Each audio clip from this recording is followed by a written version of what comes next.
Going Mike says, what do you look for in a sample?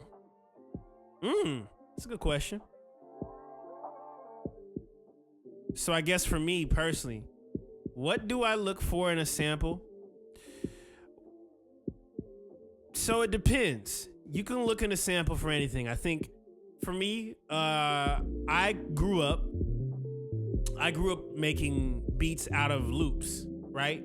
And so I used to get these free sound packs or these free CDs, if you will. I would get the demo packs of this software called Sony Acid Music Studio, and they would release these demo samplers of their loops.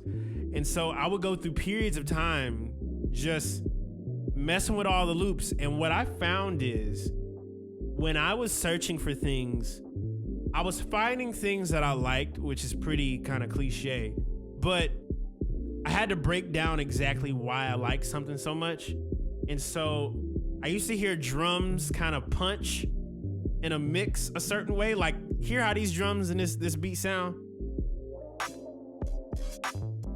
I didn't know there was a name for it. And so I found that drums that often have a distinctive, catchy punch to it were often loops that I will always gravitate to.